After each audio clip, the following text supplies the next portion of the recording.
I called my parents 11 times from a hospital bed while a surgeon stood over me, explaining that the next 6 hours would decide whether I kept my left leg. My father saw every single call. I know because I watched the read receipts turn blue while I lay there with a tube in my arm and a machine timing my heartbeat out loud. He didn't pick up because my younger brother was finally getting his garage finished, and Dad was holding a ladder. I run a company that exists to make sure injured workers are never left waiting. I just never imagined I'd be the one left waiting, by my own blood. So when they finally walked through that hospital door, 3 days late, I had already made one phone call that changed everything. Not to them, to my attorney. And by the time they sat down in those plastic chairs, the cost of ignoring me had already been signed, witnessed, and filed. Welcome back to Calm Drama Stories, where the quiet ones who carry everyone else finally get carried themselves for once. If you've ever been the dependable one nobody thought to check on, this story is going to sit in your chest for a while. Drop a comment telling me where you're watching from, and subscribe so the next story finds you when you need it. My name is Marcus Webb. I'm 38 years old, and what happened to me on a Tuesday in March taught me more about my family in 72 hours than 38 years ever had. I own a workplace safety and equipment company outside Columbus, Ohio. We outfit construction crews and warehouse floors with the gear that keeps people from getting hurt. And when they do get hurt anyway, we're the ones who show up fast. I started the business with a single truck and a stack of borrowed money. And over 12 years, I built it into something that employs 31 people and turns a real profit. The irony isn't lost on me. My entire career is built around making sure nobody falls through the cracks. And somehow I spent my whole life as the one nobody bothered to catch. There's a label my family slapped on me before I could even spell it. The Rock. Marcus is the Rock. The Rock doesn't get tired. The Rock doesn't get scared. The Rock definitely doesn't end up in intensive care while his parents are 40 minutes away hanging drywall. I wore that word like it meant something. I didn't understand until I was lying flat on my back with a heart monitor counting off my pulse that the Rock was never a compliment. It was an excuse. It was the sentence my family used every single time they decided my problems could wait. Here's what none of them knew, or maybe just never let themselves think about. I was the structure underneath that family, the part nobody sees holding the weight. I'd covered the difference on my parents' mortgage for 4 years after my dad's hours got cut at the plant. I'd put both of them on my health insurance as dependents when their SCOBRA ran out. I'd quietly co-signed the loan on my brother Tyler's truck 2 years ago, and that same week. The very week I ended up in a hospital bed. I had agreed to front him the material costs for the garage he was building, the one he and his wife couldn't have afforded on their own. Nobody thanked me for any of it, and I never asked them to. I told myself that being useful was close enough to being loved that I stopped checking whether there was a difference. A week before everything happened, I'd called my mother and mentioned, almost in passing, that I'd been getting short of breath on the warehouse floor, that my doctor wanted to run some tests on my heart. She brushed past it the way she brushes past anything that isn't about Tyler or the grandkids. "You're the Rock, Marcus," she said, like that settled it. "You don't have time to be sick." I'd heard some version of that sentence my whole life, and I'd always swallowed it as praise. It took a hospital bed for me to understand it was actually a door swinging shut. It was my mother deciding, years in advance, that whatever I needed would never be her problem, because she'd already decided I didn't need anything. What you're about to hear is exactly how I found that out. The morning my body finally gave out, the 72 hours of silence that followed, and the quiet, completely legal decision I made from that hospital bed that rearranged my entire family's future. Stick around to the end, because the way my father broke down in that hallway is something I will never forget, and the way my mother tried to talk her way out of what she'd done will tell you everything about how some families really work. It happened on a Tuesday morning at the warehouse. I was walking the floor doing inventory checks before our biggest client visit of the quarter, and somewhere between aisle 4 and aisle 5, the world just folded sideways. Not dizziness. Something heavier. My chest locked up like someone had set a cinder block on it, and my left arm went numb and tingling all the way to my fingers. I remember reaching for the shelving unit and missing it. I remember the concrete floor coming up fast and cold against the side of my face. My warehouse manager, a guy named Russ, who's been with me since the single truck days, found me within 30 seconds because he happened to be walking the same aisle. He didn't hesitate. He had 911 on the phone before I'd even managed to roll onto my back, and I remember staring up at the fluorescent lights thinking, distantly, that I'd trained him well. I remember the paramedics. I remember an oxygen mask going over my face and a woman with steady hands asking me to squeeze her fingers, and the specific terror of trying to answer her and not having the breath to form the words. By the time we hit the emergency room, things were moving in that particular fast, clipped way that tells you something serious is happening. An EKG, a blood draw, a doctor reading numbers off a screen with his jaw tight. Within the hour, I had a diagnosis, a myocardial infarction, a heart attack, caused by a blockage they needed to clear immediately with a stent before more muscle died. They wheeled me toward the cath lab, and a nurse leaned down and asked if there was anyone I wanted them to call. I gave her my parents' number. I gave her Tyler's number, too. I told her it was urgent. I came out of the procedure groggy, wired to monitors, with a doctor at the foot of my bed explaining that the blockage had been 90% and that I was lucky. Another hour, and we'd be having a very different conversation. He told me the next 48 hours mattered, that my heart needed rest and close watching, and that I should make sure my family knew where I was. My family knew where I was. I'd made sure of that from the ambulance. What I didn't yet understand was that knowing and coming were apparently two very different things in my house. I reached for my phone the second I was alone, hands shaking from the adrenaline still draining out of my system. I called my mother first. It rang out 4 times, then her voicemail, the same cheerful recording she's had for a decade. I left a message, short, because that was all my lungs could manage. "Mom, it's me. I had a heart attack. I'm at Riverside. They put in a stent. Please call me back." I told myself she was probably in the garden, phone left inside on the counter the way it always is. I gave it 15 minutes and called my father. Same thing. 4 rings, voicemail, his slow, careful greeting. I left him the same message, my voice a little thinner this time. I told myself someone would see it any minute. I knew, in the back of my mind, that it was a Tuesday, and that Tyler had taken the week off work to finish framing his garage, and that my parents had promised to come help him with the drywall. But surely a heart attack outranks a garage. Surely somewhere in this family there's a line where a medical emergency beats a home improvement project. I lay there and watched the door and waited for my mother's name to light up the screen.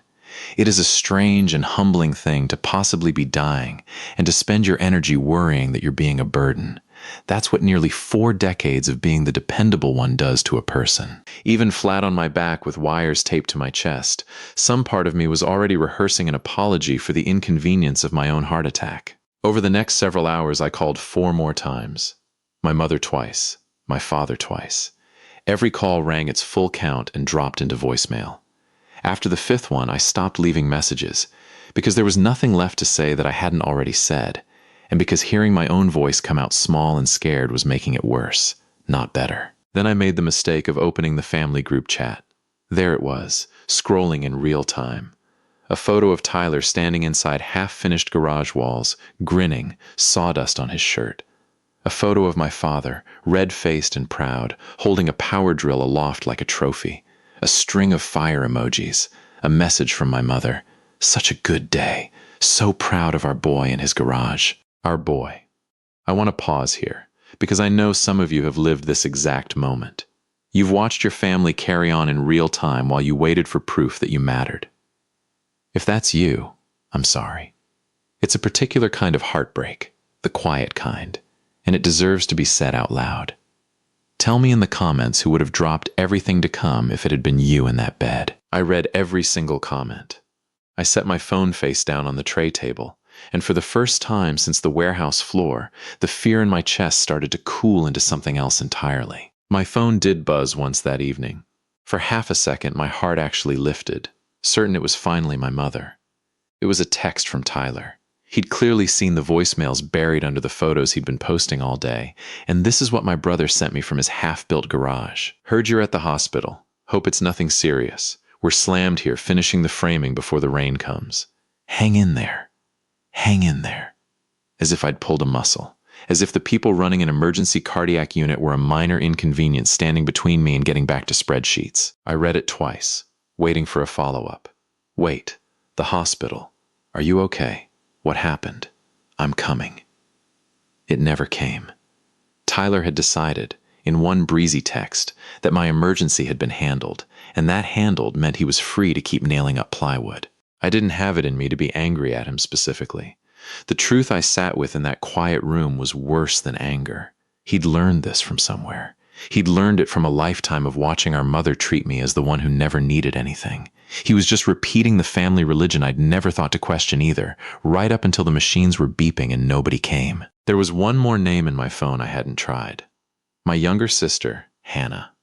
Hannah is 32, works as a hospice nurse 2 counties over, and has always existed slightly outside the gravity that organizes the rest of us. She's not the golden child, and she's not the workhorse. She's just steady in an uncomplicated way the rest of my family never quite managed to be. I almost didn't call her. Told myself she was probably on shift, that it wasn't fair to worry her. All the old habits of a man trained to apologize for needing things. But I was tired and scared and out of pride, so I pressed her name. She picked up on the second ring. I barely got the words out. "Hannah, I had a heart attack. I'm at Riverside." And my voice finally broke on the last word. She didn't ask a single question about logistics, about whether it could wait, about her shift. She just said, "I'm on my way right now," and hung up before I could tell her not to bother. 40 minutes later, she walked into my room, still in her scrubs, eyes red, and crossed straight to the bed and took my hand and said, "I've got you. I'm not going anywhere." I cried then for the first time since the ambulance. Not because I was scared of dying, but because for 38 years I had been the one who showed up for everybody else, and I genuinely had not known, until that exact moment, what it felt like to have somebody show up for me. Hannah stayed. She traded her shifts, slept upright in the vinyl chair beside my bed, and woke up every time a nurse came in to check my monitors, just to make sure nothing was wrong. By the second day, my numbers were stabilizing. The danger was easing, the cardiologist said, though I had a long recovery ahead. Medication, a stent to heal around, months of cardiac rehab. And somewhere in that long, quiet, clear-headed night, I did the thing I'm best at. I took an honest accounting. I thought about the mortgage payments quietly leaving my account every month. I thought about the insurance policy with my parents' names on it. I thought about co-signing Tyler's truck loan and fronting his garage materials, money I'd promised before I knew what I now knew. I thought about 11 unanswered calls, a half-built garage, and the words, "Hang in there." I wasn't angry, exactly. Anger is hot, and this was cold. This was a ledger finally being read correctly. For 38 years, I had given my family the benefit of the doubt, filled the silence with excuses on their behalf. In 3 days, they had shown me, with total clarity, exactly where I ranked. Below a garage, below drywall, below the convenience of believing I never needed anything from them. The next morning made the decision easy. I woke up to the group chat lighting up again. My mother, bright and early, posting a photo of the finished garage with the caption, "All done! Treated everyone to pizza last night. So blessed.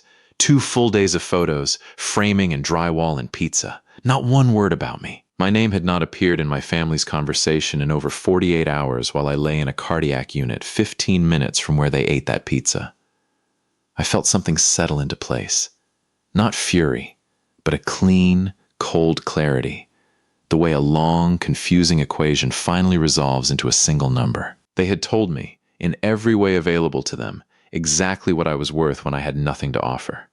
So I picked up the phone, scrolled past the group chat without opening it, and called the one name I trusted with things that matter.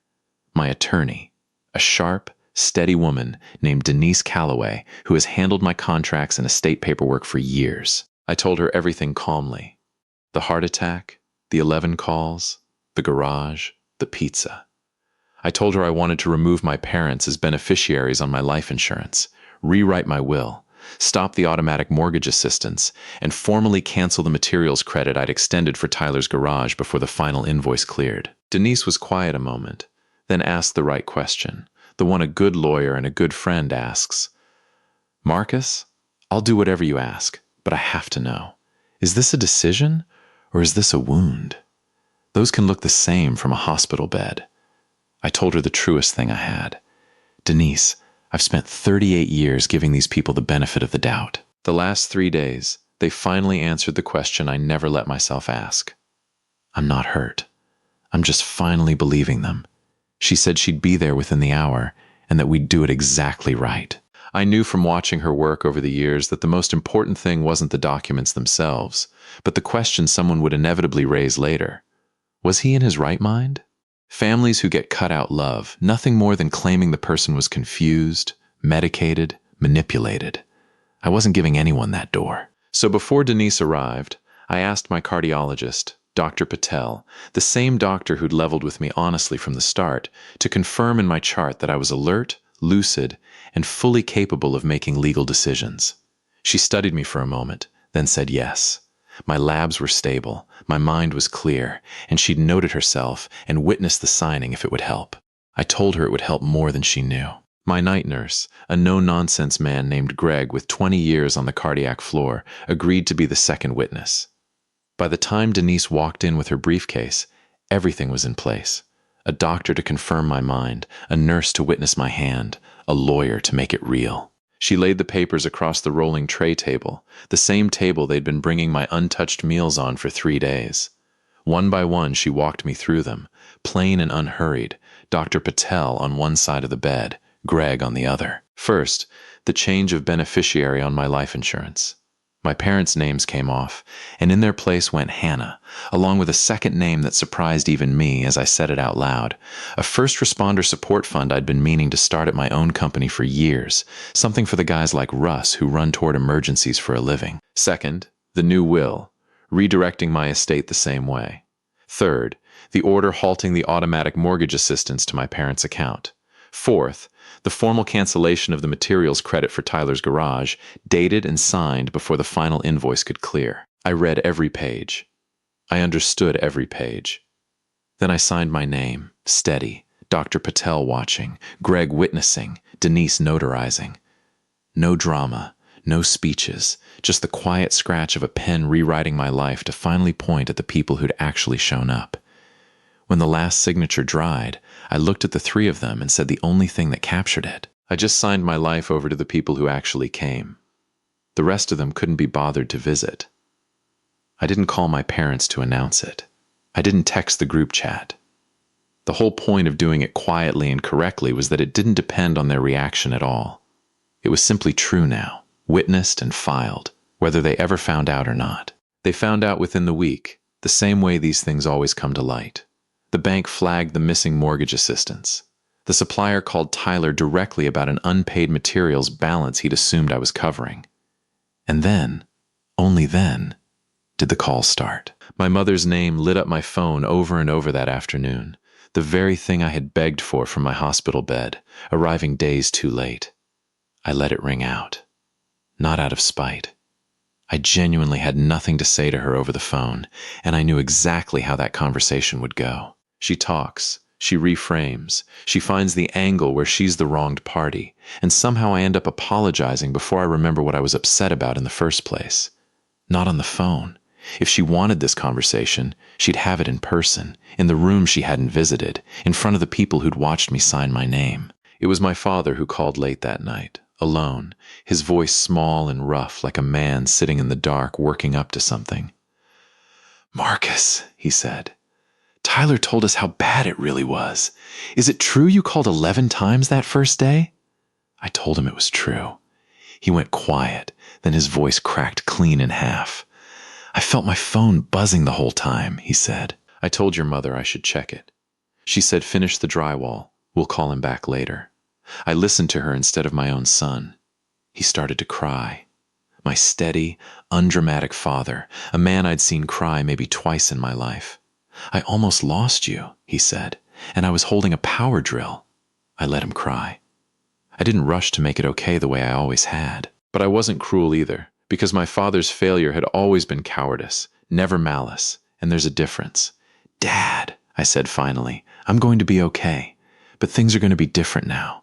I need you to know that before tomorrow." He said he understood, and that he'd be there in the morning, whether my mother came or not. They came the next day, all 3 of them filing into my room like a delegation.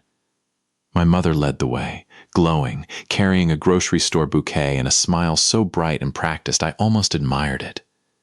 There was no apology in that smile, no shame, none of the haunted look my father wore behind her. She set the flowers down right on top of the tray table where I'd signed everything away, kissed my forehead, and said, "Oh, honey, look at you. Scared us half to death, but you're the rock. I knew you'd pull through." Then, barely a breath later, before I'd even responded, she got to what she'd actually come for. "Now, Tyler mentioned some mix-up with a supplier. Let's sort that out, shall we?" I didn't raise my voice. I reached over, moved her flowers off the tray, and nodded to Denise, who stepped forward and laid the paperwork down in their place. Then I told them, calmly and completely, exactly what I had done and why. The beneficiary change, the new will, the halted mortgage help, the canceled materials credit. No venom, just facts, set down one at a time like coins on a counter. My mother's smile froze and then collapsed into fury, aimed entirely at me. She called me cruel, said I was punishing the whole family over a misunderstanding, that the messages had gotten lost, that I should have made it clearer I was serious. "You did this to us from a hospital bed?" she said. "What kind of son plots against his own parents?" I let her finish, and then I said the one line I'd let myself prepare. "I called you 11 times from that bed. You came when the garage was done, so I changed everything from the bed you never visited. My mother had no angle left to talk her way into.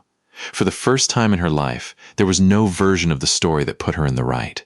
I didn't leave them with nothing, because I'm not built that way, and I didn't want to become the kind of man who could be. I told my parents I'd consider restoring a portion of the mortgage help, but on conditions Denise wrote down so no one could pretend the terms were different later. First, they had to say out loud and plainly that they had left me alone when I might have died. Not a vague sorry, the actual thing. Second, whatever this family was going forward, it had to run in both directions. I was done being a beam holding up a house I was never invited into. My father agreed before I'd finished explaining, handshaking, and stayed that night in the vinyl chair beside Hannah's. My mother stood by the window with her arms crossed for a long time. But the papers were real and the witnesses were real, and for once there was no version of the story that let her win. Finally, stiffly, not quite looking at me, she said it. "I should have come." 3 small words. It wasn't the mother I'd wanted my whole life. But it was true, and it was a beginning. Family isn't measured by who shares your blood. It's measured by who shows up in the room when the machines are beeping and there's nothing in it for them.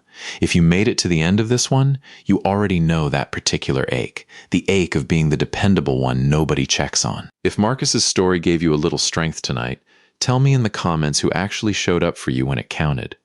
Share this with someone who needs to hear it, and subscribe to Calm Drama Stories, because the people who hold everyone else together deserve, at least once, to be the one who gets held.